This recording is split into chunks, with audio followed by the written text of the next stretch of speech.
Hello everyone, I'm Himanshu Borse. I'm a consultant in obstetrics and gynecology with special interest in infertility working in England. And we have started this channel with an aim to discuss the basics of obstetrics and gynecology. It is aimed at students who are preparing for the medical entrance exams, medical students who are studying obs and gynae, obstetric gynecology residents or postgraduates, as well as family physicians and anyone who wants to brush their knowledge of the basics one more time. So, this is the first lecture of this series, and we are going to talk about anatomy and physiology of the reproductive system. Please do subscribe our channel and give your constructive feedback in the comment section, and also let us know which topics you would like to be covered. And we are going in a sequence one by one, and we will try and accommodate all your requests as much as possible. So, being a gynecologist, I'm going to talk about female reproductive system first. As you all know, it has got external genitalia and internal genitalia. So, externally, we have the perineum, and as you all know, the obstetric perineum is different to the anatomical perineum. The anatomical perineum anteriorly is limited by mons pubis, posteriorly by coccyx, and on either side it is covered by the muscles of the perineum, the bones of the pelvis. And we can see clitoris, the hood of the clitoris, labia minora, labia majora, urethral orifice, vaginal orifice, which becomes the part of the urogenital triangle, and the anal triangle has the anal opening into it. The internal genitalia consist of uterus, fallopian tubes, ovaries, and vagina. And we are going to talk about one by one about all of them. So the uterus has the body, internal os where the cervix connects with the endometrial cavity, external os which is visible during speculum examination, and that's part of the cervix, vagina, the tubes on either side, and ovaries on either side. So vagina is the distensible muscular tube which extends posterior-superiorly from the external vaginal orifice to the cervix, and it has got few functions in the female reproductive system. One of the important ones is sexual intercourse, where it receives the penis as well as ejaculate and assists in the transport of the sperms to the uterus.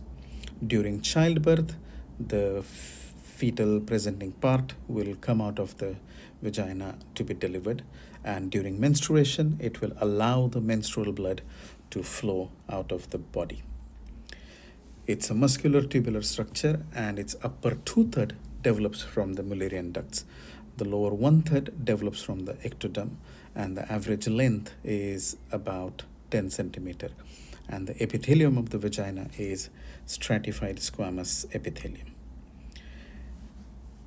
It has got anterior and posterior walls, and vagina is a potential space, so it's not always open, and actually the walls are opposing each other when there is nothing in the vagina.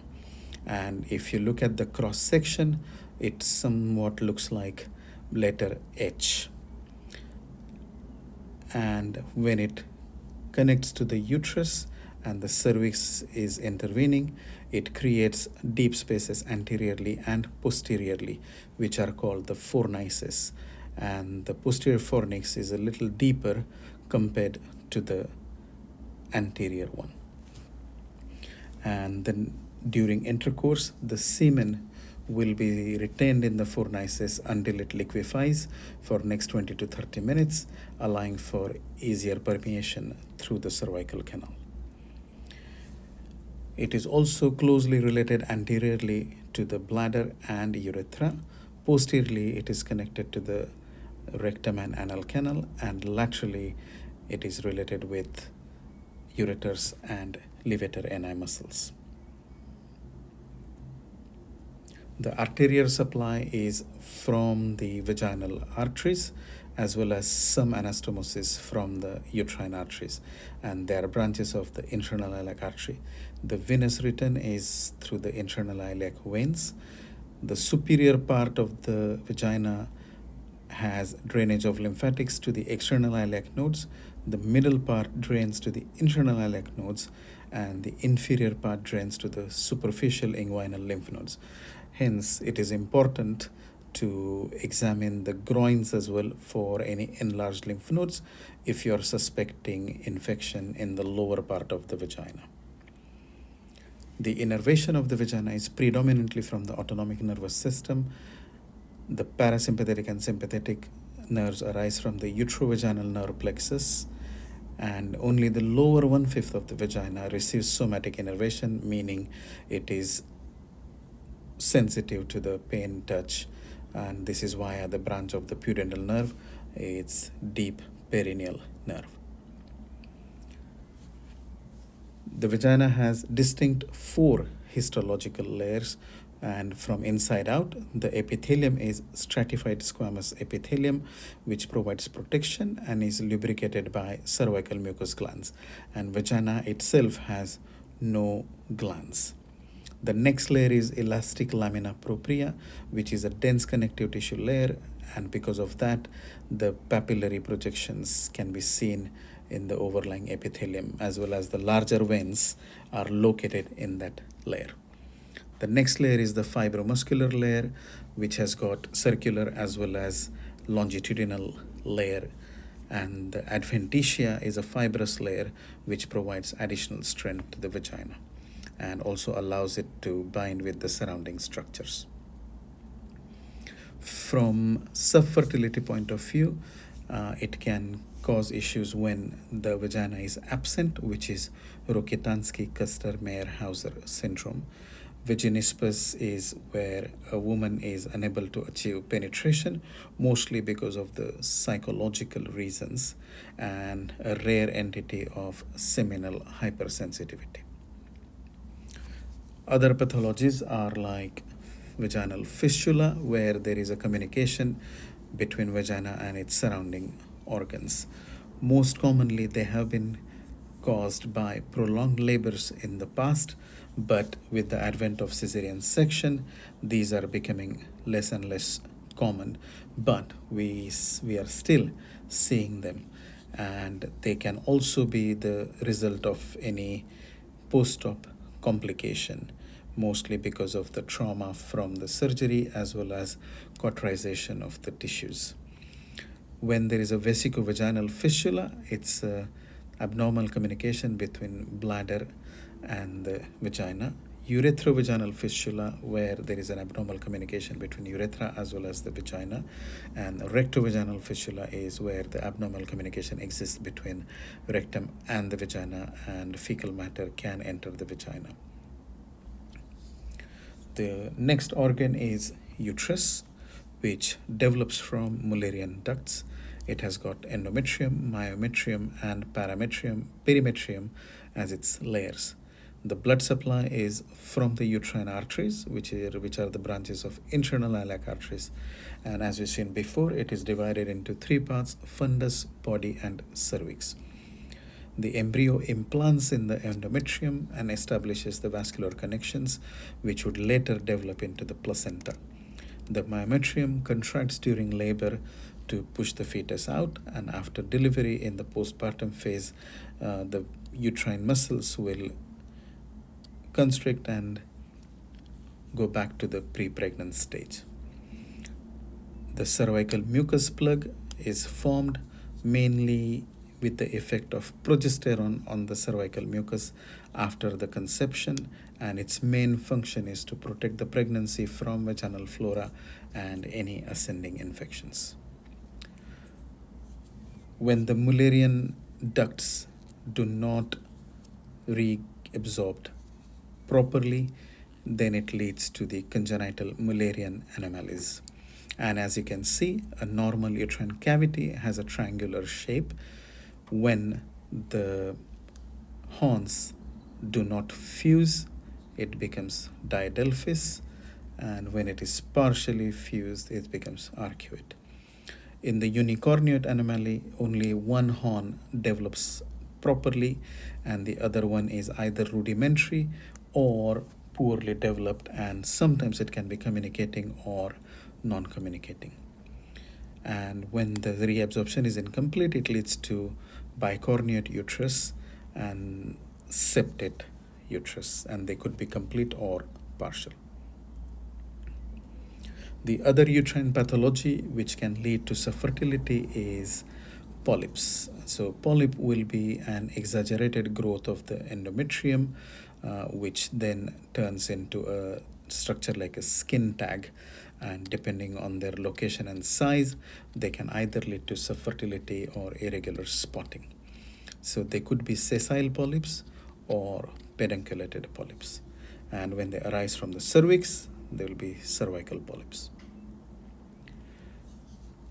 Fibroids is a monoclonal growth of uterine muscle, and it develops into a ball-like structure. And again, based upon their size as well as location, they can lead to pressure effects either on the bladder or rectum, leading to increased frequency of micturition or constipation. If they are just below the endometrium, they are called submucous. Sometimes they can enter the cavity and develop into a fibroid polyp. The intramural ones, which remain in the uterine wall and again can grow in either direction, either more towards the cavity or towards the outside of the cavity. And the one below the perimetrium are subserous ones, and again they could be sessile or they can develop a polyp and become pedunculated fibroids. Fallopian tubes, in olden textbooks they were called oviducts, and I'm sure you are aware that fallopian tube is actually an eponym, meaning it is named after a scientist. There was an Italian gynecologist, Gabriel Fallope, who first described the structure and functions of the tubes, and in his honor, they are called fallopian tubes. They develop from Mullerian ducts, and as you can see, from medial to lateral, the part closer to the uterus, it's called isthmus. The next bigger part is called ampulla, and the trump-like projection, it's called infundibulum, and the finger-like projections towards the end are called fimbria. And the conception happens in the ampullary region. The lining of the fallopian tubes is ciliated columnar epithelium, and these cilia will beat towards the free end of the tube after the intercourse to allow the sperms to reach the egg in a smoother and faster way. And once the conception happens, the cilia will beat, pushing the embryo towards the uterine cavity. And during those 4 to 5 days of the transit, the secretions from the fallopian tube will nourish the embryo. Issues for subfertility, chlamydial or any sexually transmitted infection which can damage the tubes. And in Indian subcontinent, we can see the tubercular damage to the tubes. Any post-surgery or infectious scarring of the tubes, which can then lead to blockage of the fallopian tube, and then they can be filled with secretions from the tubes, leading to hydrosalpinges. Sometimes this fluid can get infected, leading to pyosalpinges, and sometimes in cases of imperforate hymen, the menstrual blood backtracks and fills the tubes, leading to hematosalpinx. And ectopic pregnancy is one of the commonest complication or sequelae to these damages to the tubes we see in the day-to-day practice. Ovaries. So if you compare ovary with an orange, all the primary follicles are in the peel, and the pulp is mainly the stromal tissue, lymphatics, nerves, blood vessels, and the supporting cells. So the germ cells are in the cortex. The medulla is consisting of supporting cells, blood vessels, nerves, and lymphatics. And the hilum is where the arteries enter and the veins leave the ovary. From fertility point of view, it can cause issues when there is a reduced ovarian reserve, either because of genetic conditions like Turner syndrome, where all the primary follicles are destroyed even before the female is born, or Turner mosaics, which will have limited reserve, which will run out depending on their mosaicisms. Premature ovarian failure, again because of genetic reasons or surgical removal of ovaries for various pathologies. Anovulation or oligoovulation, which is polycystic ovarian syndrome. Various types of cysts, which are simple cysts, hemorrhagic cysts, corpus luteal cysts, dermoid cysts, and obviously ovarian cancers, leading to the removal of the ovary and contributing to the subfertility. Now we'll talk about the menstrual cycle. As we know that hypothalamo-pituitary ovarian axis drives the menses, and the menstrual cycle happens at different places. So there will be certain changes in the ovaries, there will be certain changes in the uterus, and changes into the cervical mucus as well. So this is one of my most favorite diagrams, and I strongly feel that once you have understood menstrual cycle and its physiology, then managing the pathology will become much simpler. So from the hypothalamus, the gonadotrophin releasing hormones are released, and a pulsatile secretion of these GnRH is very important for a functional menstrual cycle. So when a woman reaches puberty, these changes start to happen, and when an adequate amount of fat is deposited in the body, a hormone called leptin is released, which will trigger the pulsatile secretion of the gonadotrophin releasing hormone. This GnRH will stimulate the anterior pituitary, from which initially FSH will be secreted, and as its name suggests, it's a follicle stimulating hormone, and its job will be to stimulate the follicles in the ovaries, and a certain number of follicles is recruited by the ovary depending on the reserve of that particular person. And as these follicles are growing, these follicles are producing estrogen hormone, which stimulates the endometrial growth, and the endometrium will start thickening. One of these follicles, which has the highest number of estrogen receptors, will become a dominant follicle, or in olden textbook it used to be called a Graafian follicle. And as its name suggests, it's a dominant follicle, so it will grow faster, and not just that, but it will actually suppress the growth of the other follicles. Estrogen has a funny relation with FSH and LH. So it has got a negative feedback mechanism with FSH, meaning as the estrogen level increases, the FSH level goes down. However, it works in a positive feedback way on the LH. And once the estrogen starts rising, the LH level will start rising slowly, and in the middle of the cycle, it will lead to LH surge, which will cause the ovulation from the dominant follicle. But the LH surge not only causes ovulation, but it also starts the first meiotic division of the egg. The second meiotic division will be happening exactly at the time of sperm entering the egg, at the time of fertilization. Once this follicle releases egg, the follicle collapses and it is filled with fat cells. Hence, when it is seen under microscope, it looks a bit yellowish. And that's why it is called corpus luteum, which literally means yellow looking body.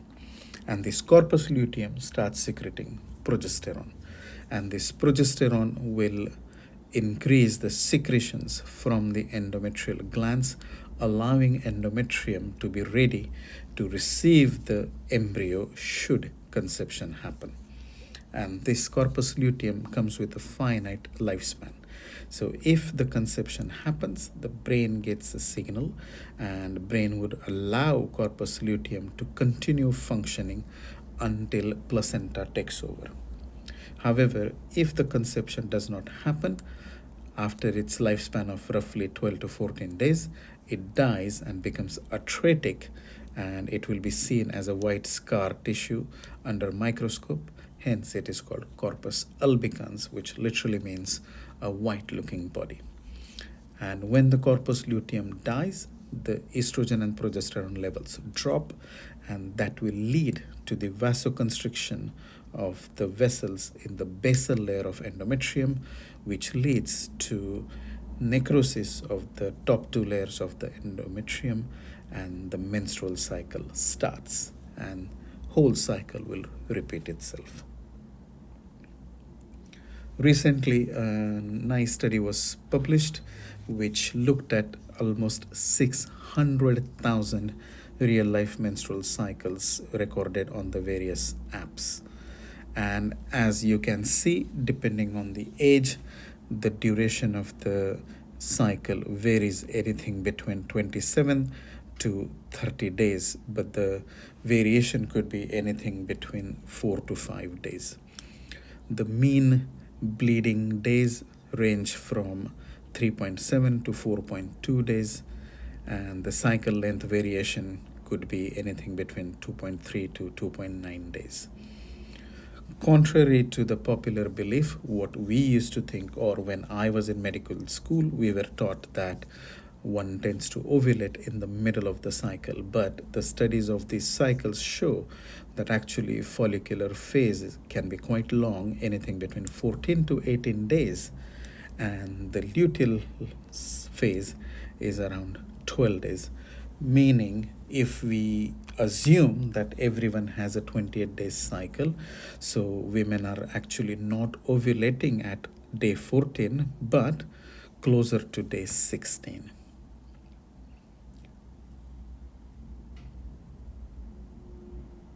And this fact is important if people are using apps to try and get pregnant to time their intercourse.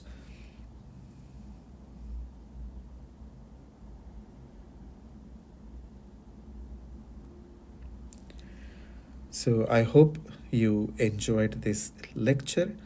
Again, as I said previously, please subscribe and give your constructive feedback in the comment section, and also tell me which topics you would like me to cover for you, and we will try and accommodate your request. Thank you very much again. Have a nice day.